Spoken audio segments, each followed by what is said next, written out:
Welcome back, everyone, to the Hearthstone Battlegrounds Brawl event. It's a $300,000 invitational with 16 of your favorite Hearthstone personalities, pro players, and content creators. I'm Frodan. I am joined by Trixler, and if you are just tuning in, we finished our first round of lobbies where we had Team Rust Buckets featuring Kalento, Tice, Brian Kibler, and crew being able to get 11 points on the board.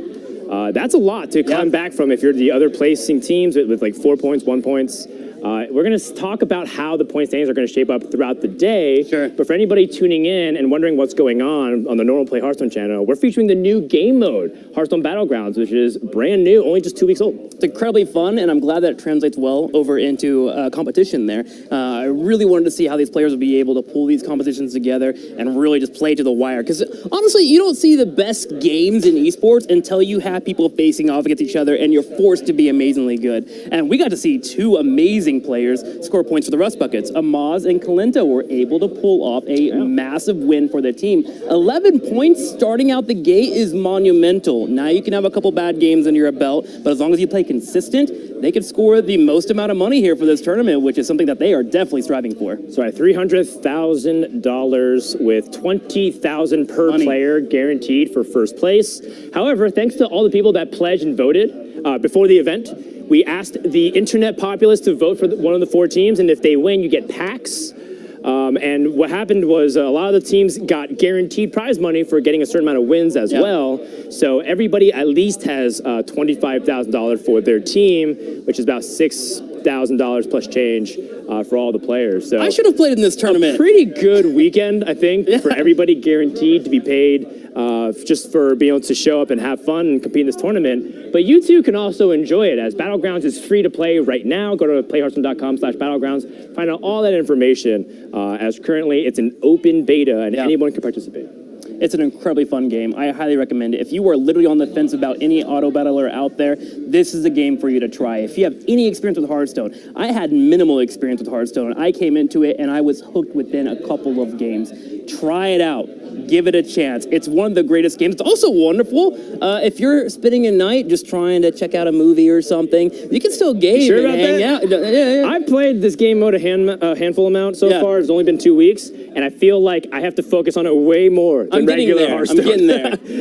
This game requires a lot of APM, a lot of mental fortitude and focus, so it's going to be really tricky. And then one team that's really good at it and super experienced are the Megafins right behind me. Dog and Hafu have competed across all different kinds of game titles and auto battlers. You have Trump, the mayor of Value Town, holding it down for his team. So let's go ahead and meet the team Megafins before we get into live number 2.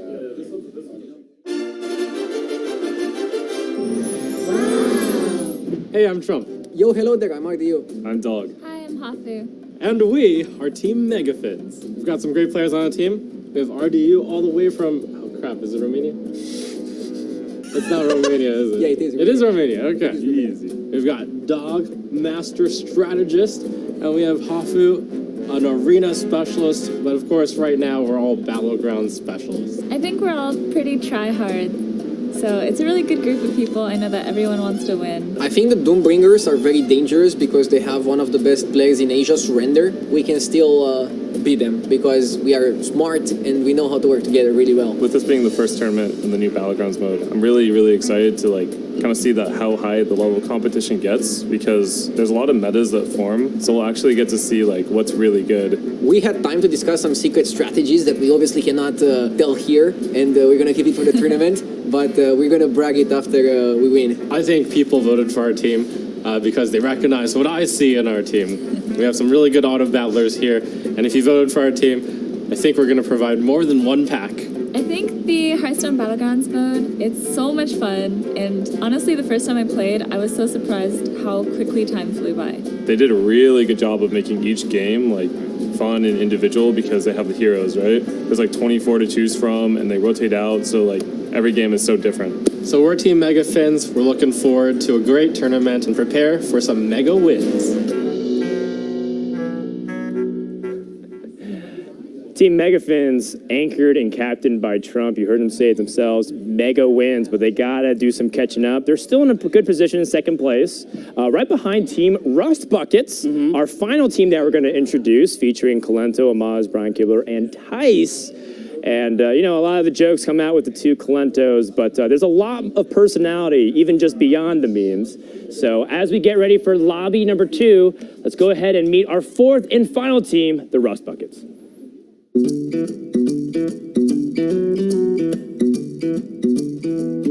I'm Brian Kibler. Hello, I'm Kalento. Hi, it's Amaz. I'm Tice. We are the Rust Buckets, whatever that means. I would say that we have some of the most sort of celebrated competitive players in Hearthstone history. There's some other teams out there that do, but two-time European champion. Kalento's one of the top Hearthstone money winners of all time. Amaz is good at hitting Ragnaros shots, and I'm really pretty. And you like It's really pretty. What do we say our team identity is? We don't suck. We are the good team. We played a lot, all of us. Yeah, I think all of us actually played a ton of Battlegrounds. I'm sure the other team has as well, but I wouldn't be so sure. well, okay, maybe not as much. I don't really know what people expect from this tournament. I think that there's still a lot of people who think that the game's just random. You know, there's like, oh, things attack randomly, you get random cards, but the game is definitely not random. Yeah, there's like so many odds you can play, and like every game you play, you still feel like you didn't play perfect, or like I've never felt that I played a game completely perfect. Oh, I did. Okay. Of course you did. Good. We're probably gonna win that. Yeah, now we got this. We'll win because, you know, we have a lot of just like really, you know, smart players who've played a lot of Battlegrounds, and we're also really lucky. We are also motivated. I really want to win. Okay. We're the Rust Buckets. Thanks for watching us crush everyone on the Battlegrounds.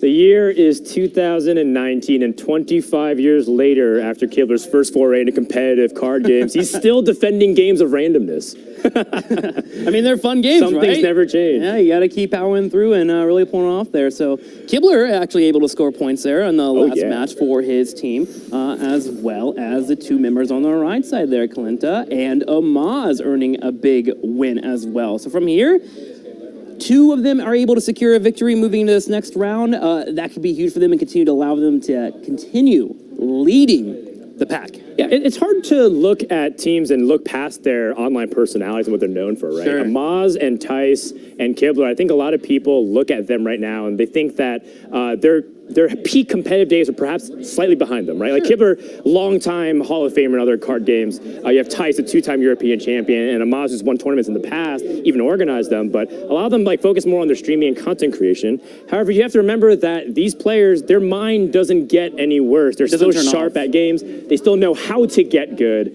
And so I think that this team, rightfully so, is picked by the mass populace, not only for their popularity, but also because they know a thing or two about games of probability. Yeah, they really boil it down, and Clint is the one that really kind of, I think, pays a lot of credit to that idea and that thought process. It was fun watching him because he would pick up a Murloc or something and be like, all right, that's a 2/2. I think it was a number. This can become a 10/10 in 3 turns if I play this correctly. And it was so mind-blowing to me to think about the game that far, 3 to 4 steps ahead, and they have it always fully streamlined. And then you would have Amaz in next to them and completely echoing that sentiment. The debates that were sparked between these two made them become better players. Whoa, where's Tice? Just the entire squad. Oh, there's RDU. There's a camera action panning to see who is it going to be. Is it going to be Tice winning? Is it going to be his teammate on G2 RDU? A lot of action is fast-paced, so you better be careful. Team Rapid Rangers currently on the screen, kind of debating their strategy, anchored by 2 offline TV members in Disguised Toast and Choco Bars, looking to see if they can get more points than just Disguised Toast. It's a team event. Usually you're playing for just by yourself in these auto battler games, but you're contributing to an overall pool of points.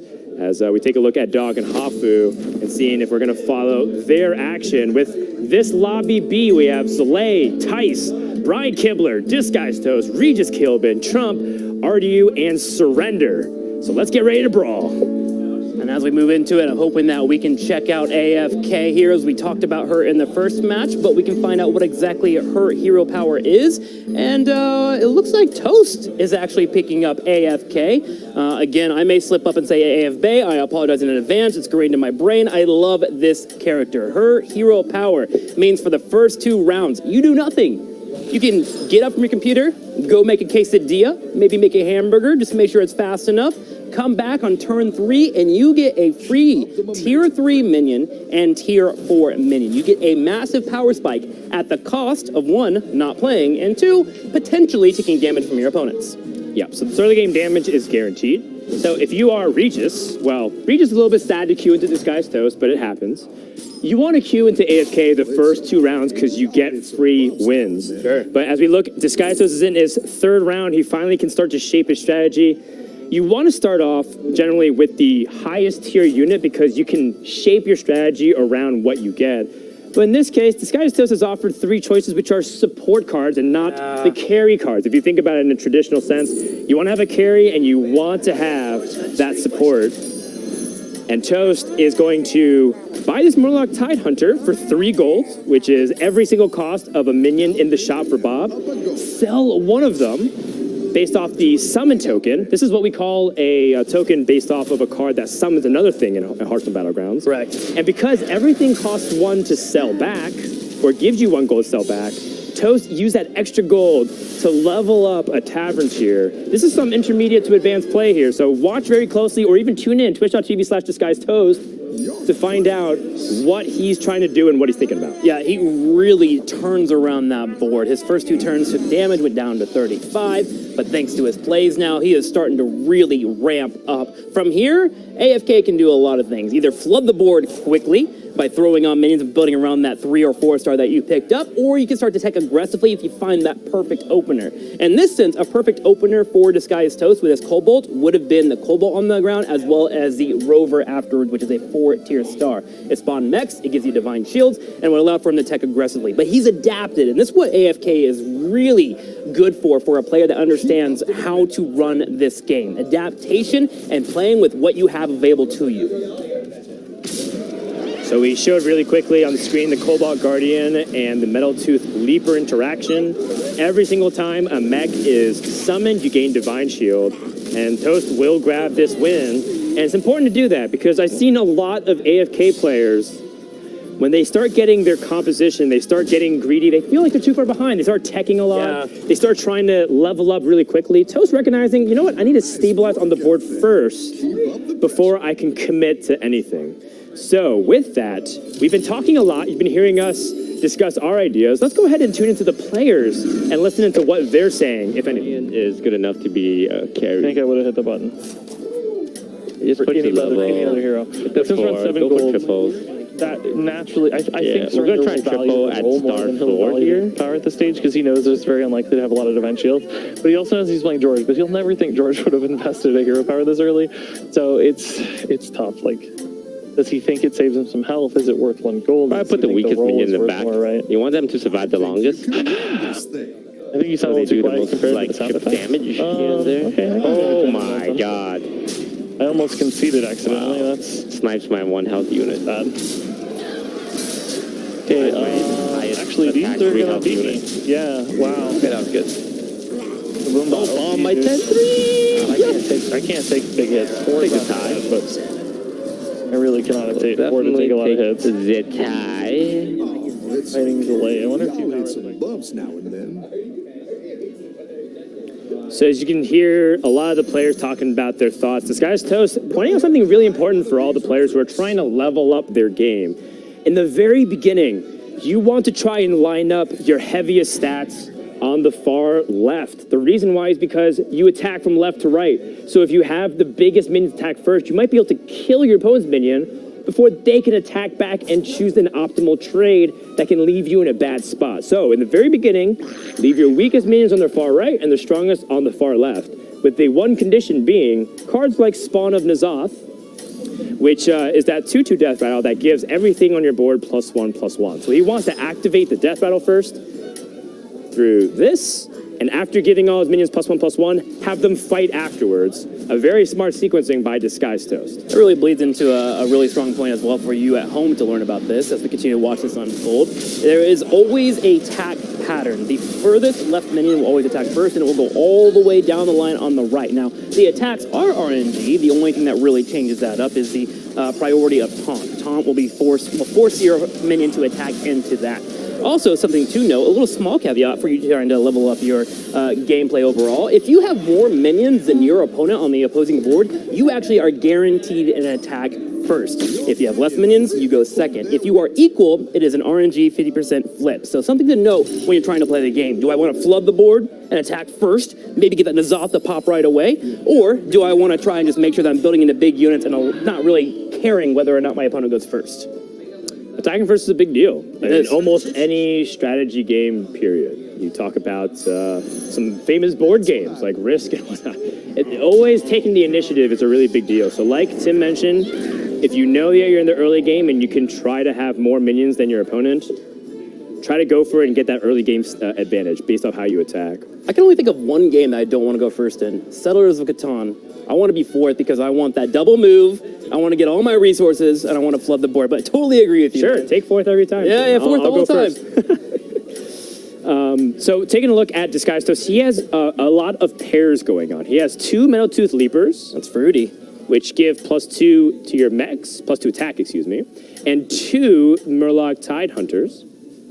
And if he finds 3 of them, he gets a triple reward. In other auto battler games, you might notice this as getting a 2-star unit or a 3-star unit. In this case, it's a gold card, which is an upgraded version of that card that you got 3 of. And you get to discover a tavern reward. So people might look and say, Toast, your board has a couple of weak Murlocs. Why are you keeping them around? You're playing mechs. He's trying to find that triple as an opportunity to maybe even power spike further, which I think is a good move, assuming it pays off.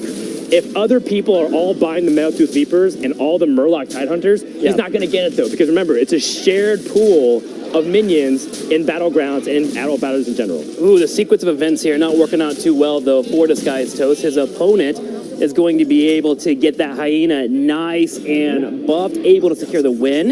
Only going to take minimal damage here, a total of 5. That hyena is a 2-star, and the tavern tier was at 3 for his opponent. So that meant that he took a total of 5 damage. But that's something that happens occasionally. A beast composition, if you're able to grab it early, get the hyena running, or a pack leader, you can see results like that. And it really comes down to whether or not your opponent can snipe your hyena. Yep. So apologies as we realized that we had switched to Zalae's POV. But the reason why is because Zalae could be the first player out of this lobby. He does have his demons up, and he does have Mal'Ganis. Mal'Ganis makes him immune to taking any friendly damage. Nice. Here's immune, so therefore cards that deal damage to yourself, like Homunculus, won't be dealing that much. He is also playing a hero that is able to find secrets, and so while he might be on that 1 HP, if he plays his hero power and finds an ice block, he can guarantee himself, even if he loses to go another round, he plays the hero power, does not get it, but from here he can pick up a card that can allow for him to maybe extend his board. Yeah, so this hero, Akazam, I think a lot of people underestimate the power of the secret. I did. Because they don't realize that the secret stays on the battlefield if it's not activated. And so, very similar to George the Fallen, which gives a divine shield to a friendly minion for 4 gold. The longer you can stack these secrets, the more you can have that late game prowess. So there is a little bit of that nuance, right, that you don't necessarily expect from this hero, which I feel like is very reminiscent of a lot of heroes in Battlegrounds. There's a lot more to it than meets the eye. As we saw there, Redemption was picked, and that allowed for him to get 2 Homunculuses there, which allows for double the taunt, but is it going to be enough? Dan, the trades This is not enough at all here, Tim. And one of the hardest things to see, too, when you're a player that focuses on a specific tribe, like Zalae is going for demons, guess who had the Void Lord? His opponent, Tice, had the Void Lord. Tice is going to be able to eliminate Zalae. So Rust Bucket's once again getting a pretty big win. He didn't need 13 damage, but hey, better safe than sorry. This could have looked completely different there for Zalae if he was able to find a Soul Juggler or maybe have a Weaver on the earlier side. But he just didn't find those instrumental cards earlier for him to pull out the victory, and he is going to fall victim. Bob will go ahead and bid him adieu and be able to allow for him to take 8th place. We're going to move over here and look in over to our next player. That's right. Tice took out Zalae, so it's only fitting that we go to Tice, who is currently sitting in second place as Dancing Daryl. This is a fun one. Dancing Daryl is a hero that has the hero power that called Hat Trick. Whenever you sell a minion, give randomly 2 minions in the tavern, Bob's Tavern again, the upper half here of the shop. It gives 2 of them randomly +1/+1, including possibly the same minion. So a lot of people might look at that hero power and just start thinking about like, oh, do you just sell a minion and hope that you get the hats on the right ones that you want to buy? Yeah. And you're correct. But that's the surface level of how to play Daryl. There's also a couple of other ways that you can jam pack and sell a ton of your minions at the same time and rack those stats. This has caused people to believe that Daryl is one of the highest skill cap heroes in the game because you have to know exactly when to sell and sequence it perfectly because there's a lot of ways to mess it up. It's also one of those characters that it makes you really think about all the resources available to you, your econ available to you, your health as well. And we'll talk a little bit more about this when we're watching this fight. This Wheat Red buffs up to a 30-30. That is a 1-drop, and he's hoping that he can take that out. Enough taunts are up. Big hit there for the Cobalt. The Golem will spawn another Divine Shield. Will it hit the 50-50? Yes, it does. And Dancing Daryl will be able to earn 11 hit points and knock out George. Regis Kilvin has been eliminated. That's 2 demon players that Tice is killing. He is slaying the demons, he is slaying the other people, and the 2-time European champion is the 2-time killer in this lobby. What do you have to do with the demons, man? I have a soft spot for demon compositions. So what's funny is that both Zalae and Regis were going for demons, and Tice found one of the most important ones, the Void Lord.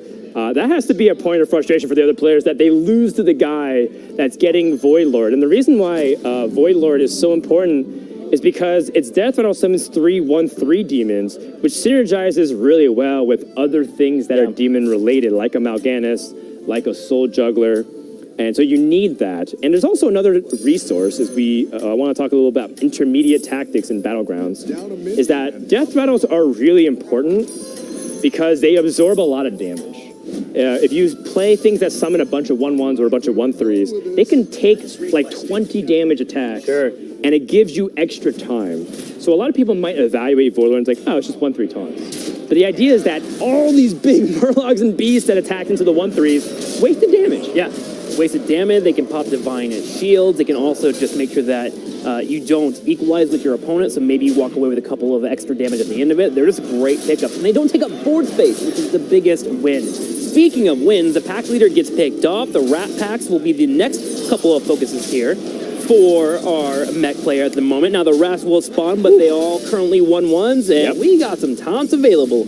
Right, so the 1/1s here, again, they don't look super impressive because they're facing off against these 2/3 taunts, but it's the ability to trigger them with the pack leader for Kibler is what hurts. So Kibler here, he's just hoping to minimize damage and snipe this Junker. Nice. Gets it, minimizes his damage, but this is still a lot. This is 10 damage coming in here for Kibler. He can't afford to take too many more of those. Now, someone that was able to score points in the last match has actually just now got eliminated. Disguised Toast falling victim there on AFB. Man, she has not been having a good showing today so far. That's we'll have right. to see if we get more of it later on. Another stab to my heart. Demons going down. AFK going down. Another member of the Rabid Rangers going down. Vince played AFK, got 8th place. Disguised Toast played AFK, got 6th place. Both members from the Rabid Rangers, Regis Kilbin and Disguised Toast, eliminated without any points. It's purely up to Choco Bars and Vince in Lobby A to figure it out. But in the meantime, we're checking back in on Tice. Tice going for the Dancing Daryl cell strats to try to buff his minions a little bit. Brand Bronzebeard, potentially very powerful if you pair it with Battle Cries, and he has one of the best ones in the Scavenger. Double hit ups there. Stats across the board being applied to that Void Lord as well as that Rover. That Rover can have some longevity there until some poison starts to get played on the board. Yeah, Tice playing a little bit slow, but not the biggest of deals here. He has a commanding lead. He can afford to. And he's still doing work here in the mix-ups. Another Divine Shield popped up there for that Cobalt. Here comes those Void walkers spawning from the Void Lord being picked up. And that's the value of the 1/3 taunts. Absorbing a big amalgam poison attack. A potential big turning point. Allowing his security rover to survive a couple of more attacks. gosh, these beast rats, man, are just getting nothing done. Oh, that cleave! That's a nice cleave, though. As it connects with 2. Going to be a nice little trade there as the Amalgam attempts to clear up this taunt as well and keep some health bars. There goes the Divine Shield, and the connection connects on the Cobalt. But Brand stands tall there. His beard will help deliver a total of 10 points to the Curator. Tice looks unstoppable. He's on a win streak right now, which you can usually tell. If you go to the match history bar and hover over a hero, you can see what their current stats are. Tice has won 7 in a row. Wow. He is lit times 7. Did you really just use the word lit times 7? Okay, you know what? I'm on board with it. The big old hot streak coming in for Daryl. And consequently, he's also going up against Kibler. You can see in the match history bar, the next opponent that you'll be facing is jutting out over the rest of the heroes. He's facing against his teammate, Brian Kibler, who's on a 0-win streak and also has lost recently to Tice. So you can evaluate very briefly, as a cursory way, how your opponents have been doing, although you can't look directly at their composition. You have to either remember or use some context clues. Most importantly, focus on what's happening in front of you. Kibler also went even against a dead opponent as well, so that leads me to believe that he's been trying to tech the last couple of rounds, and we should be able to see what exactly his board's been building out as they will face off against each other. I believe it was Beasts last time I checked. Yep, and it is Beasts. He's got Light Fang too, so he's building up over time. Yeah, but here's the thing. When you go up against a #1 person, you don't want to take too much damage. Kibler is pretty safe at 24. I've seen some damage that hits in the mid-20s, but that's usually if one player has conceded and the other player gets to get a free attack in. But right now, both of these players on the same team, Tice and Brian Kibler, are both on Rust Buckets, #1 and #2. This is exactly the same as Amaz and Kalento, which is extremely good for their team right now. This buffed Amalgam is just eating so many shots, also gets the Rover in a one-shot. The value here for Kibler is outstanding. And we have the trade-off. Divine Shield comes out, and that's going to be a Rat Pack being buffed by that pack leader. Every time a beast will spawn, and it comes off of the Rat Pack, that Death Rattle spawns, all of these rats, he will get an additional 3 points for every single... If those were 1-1s, Tice could have potentially tied or maybe even won, depending on how much health he had on his Cobalt Guardian. But instead, the winning streak belongs to Kibler, as he's going to set the 1 on the board and Tice has to restart. But in this game, winning streaks and losing streaks actually don't have any impact. Yeah. It's only to gauge about your opponent's momentum. In other games, you used to be able to get an extra gold or maybe some win streak bonuses. But given that gold doesn't roll over for each turn, there's not that gold economy that you're necessarily looking for. But it's balanced by the fact that everybody gets to spend a consistent amount every single time. And you have to weigh how you're selling your units versus spending your gold. But you lose the lit times 7, Frodan, which is a pretty big deal. Now he's dampened times 0, which is something that I don't really want to deal with. Now, we do have Daryl being thrown out here. Going to be able to get a couple of shots on the Guardian. He would have liked to see maybe a few more connect. The hat did run over 2 other units as well, but at least he got some buffs in the mix. As Daryl's able to deliver a strong board, and he gets the Foe Reaper. Yeah, the Foe Reaper is essentially a Cave Hydra. Also damages the minions next to whoever attacks. So he gets that 6 times 3. He gets that 18 damage. And it's still a job well done. And that's why you want to position it in the first slot. Yeah. Because if you position in the first slot, it's going to attack first, get that AoE. If you put it second or third, there's a chance that Foe Reaper dies, and then it only attacks one thing. Get that value while you can. That's why the Foe Reaper's positioned at #1 on the far left. We're going to need a snipe here from our Cobalt when it attacks. It's looking good for Tice, I'm not going to lie. It hits. And this could be lethal damage. Tice, will it? It is going to be a total of 12 connects there, and it will be a takedown there as he continues to hold the #1 spot. Tice has eliminated 3 players from this lobby, now in top 3 guaranteed, not facing Brian Kibler.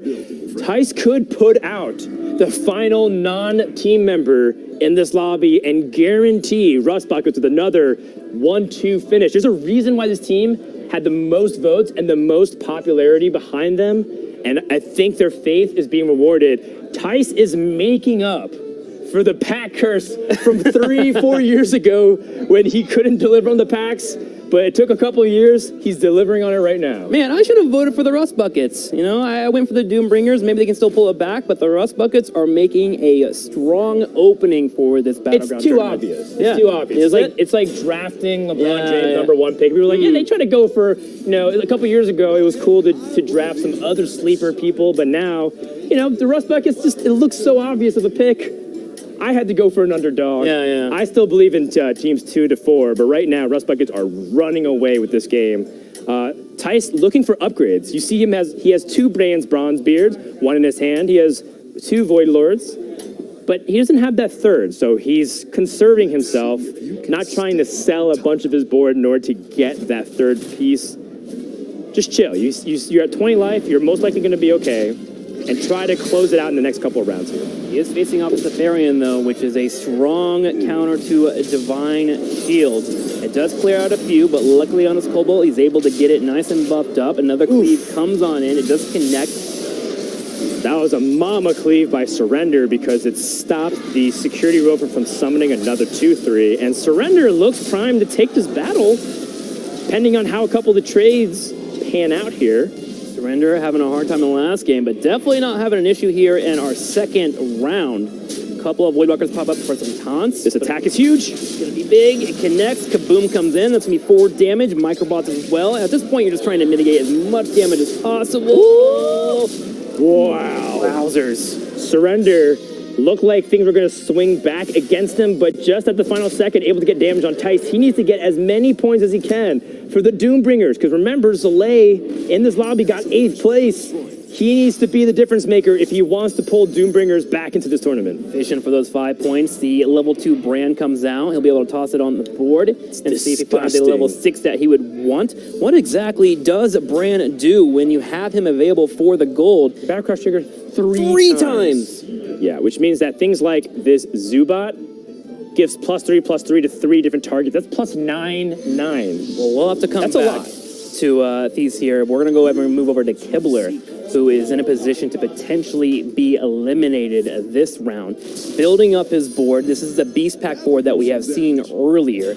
He's turned out a couple of wins so far, but he is hanging by a thread, a total of 5 HP. Now, that is 4 more than you need, but it's still an uncomfortable position to be in. Yeah, and so you can see Kibler is going to be facing off against Surrender guaranteed because of the match history bar it's showing you, Nefarian jutting out.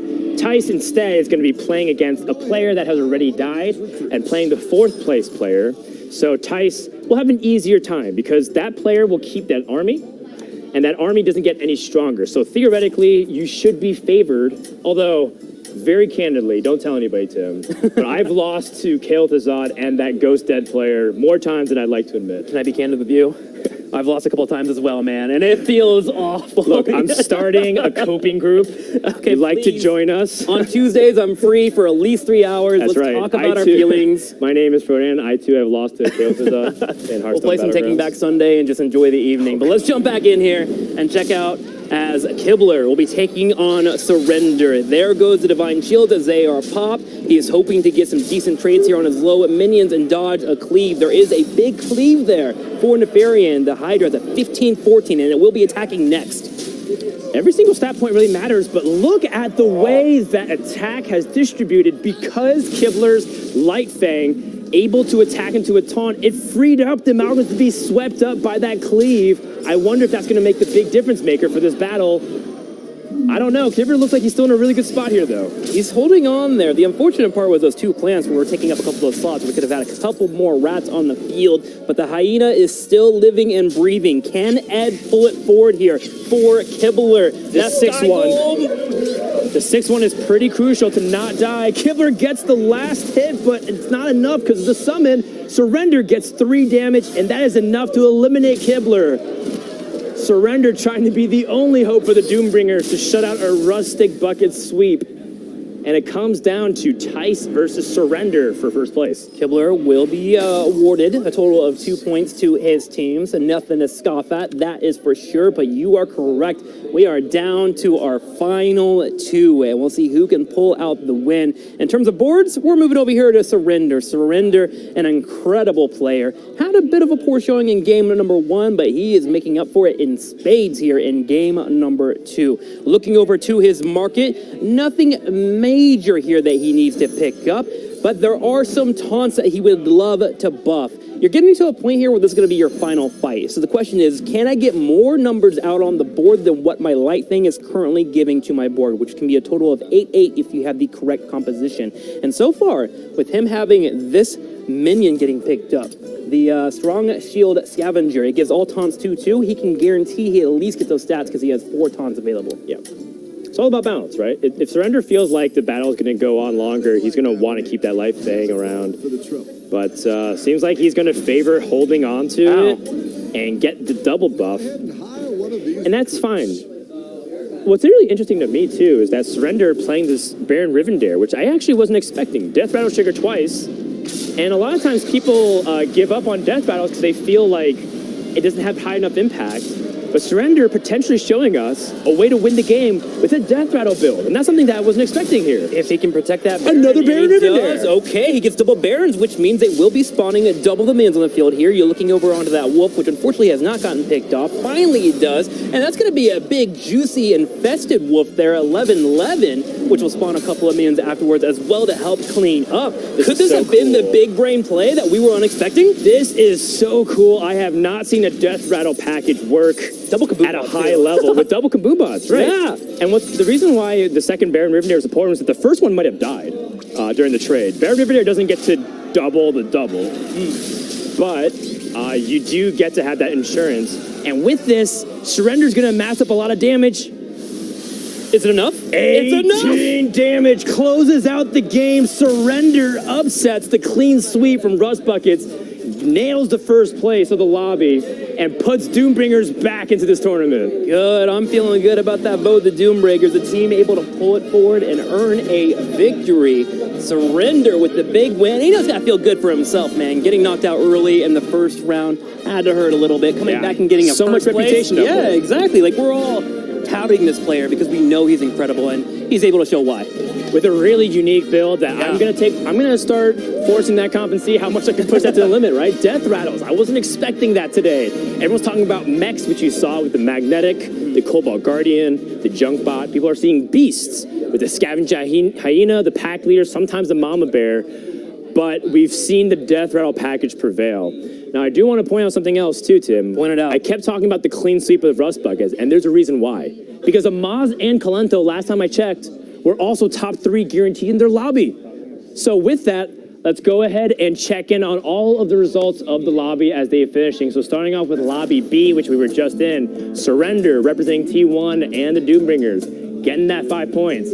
Tice and Kibler holding it down with 6 points though, so Rust Buckets comes out ahead, even though they didn't get first here. Kibler, the 2 points king, doing it in round number 1 and round number 2, consistent all the way through. Trump coming in with some value of his own, getting that first point. But yeah, things not looking too good here for Regis and Disguised Toast falling out early. And we're going to go ahead and keep an eye on those points to continue to keep being added up throughout the tournament. We got a few more rounds still available for us, but our big winner so far really starting to take away some of these points here in the lead. Yeah, and so with that, that's only one of the 2 lobbies that we have going on. We have 8 other players playing in Lobby A. So let's go ahead and check in on how that lobby went down and how it got to that top 3 with Amaz and Kalento. I didn't get to see that resolution of the game. Yeah. So I don't know if they won, but really impressive results once again from the Rust Buckets. And let's go ahead and check in on the replay and see what actually happened. Regardless, just Amaz and Kalento being in the top 3, you just know they're thirsting for those points, really wanting to earn them. And let's go ahead and finally move into that replay now. We are starting off with Hafu here. Hafu able to grab AFK. Come on, Hafu, show me what AFK can pull off. Is she able to get the big wins? Here, actually, able to get a Divine Shield. Ooh, that is some value right there. Yeah, Security Rover showing off why it's a really valuable minion. Yep. Summoning those 2-3 taunts, very powerful with each trade that you're able to take. Hafu once again surviving. So this is the story of the comeback kid. Hafu, it looks like she is able to put pressure a lot of people and be able to carry that momentum into a potential victory here. Oh, I apologize. She's not playing Yaktron. That was previous game. She's playing AFK. She is dominating this lobby. She's at 33 life. This is the AFK game that I want to watch right here. This is what I want to see, all right? We had a couple folks let me down earlier. I mean, it happens. Ooh, but it looks like this trade might not go so well for her here, as Bran, a new hero actually that just recently came into Hearthstone Battlegrounds on Tuesday, able to secure the win. Now, Hafu staying at the top here with a 22 points. Comes in here, gets a beautiful cleave, continues to trade out those divine shields. Look at how many poisons she has there. Yeah, I believe this was Kalento and Amaz that she was facing off against in the top 3. And no, I don't know the result of it, but based off the way the replay is lining up, it looks like Hafu cleaned up. Yeah, that's what I'm thinking here. 4 Team Megathins. Really crucial victory again for their team to be able to get onto the board as well.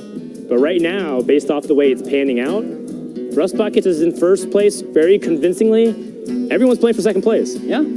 I mean, we'll have some time for that to unfold, but I completely agree with your sentiment. Looks like it's going to be the big final battle here. Yeah. She just recently lost to Bran on the last replay here, but we'll just be able to pull it off there. A couple of decent hits, able to get her poisons to trade out efficiently. The Light Fang paying off. Look at all those numbers, just numbers on numbers on numbers. Yeah, it's a lot to factor in. I believe some of the Hearthstone Grandmasters are trying to math out how many different possibilities and permutations that the battles can result in. Sure. And it's just an unfathomably high number of possible outcomes. Therefore, the game ends up changing a lot. And you can see Hafu getting some high fives from Trump, from RDU. Dance. Yes. Oh, and she won by 1 HP. Wowzers. Able to pull out the win, and Hafu was able to win Lobby B for us. Now, we may have not gotten to watch the match here completely on the casting stage here, right? But she was streaming that entire VOD to her stream as well, so you can check that out at Twitch.tv. Hafu, right? I believe. Yes. Yeah, so here is the Lobby B results once more. Surrender, Tice, Kibler, Trump taking the 4 points. And then over in Lobby A, you see that Hafu was able to get #1 and get that 5 points for the Megathins, who were in second place, which is really important because Trump is also on Team Megathins. So getting 1 point there is going to be really important. Now, it looks like we'll be setting up for Lobby A here soon. Here, we'll be able to check out to see who continues to move forward, but I think you're completely right. Here we go. Here's Lobby A results, so we can actually get it here on the screen. 5 points for Hafu, Dog with 4 points, Kalinta with 2, and actually Vin's coming in with 1 singular point there towards the end. Oh, in that case, I think I was completely mistaken. I thought Amaz was in second place there, but it was actually Dog. So Dog and Hafu cleaning up first and second, with Vin's being 4th place. My bad, misspoke there, misread the screens.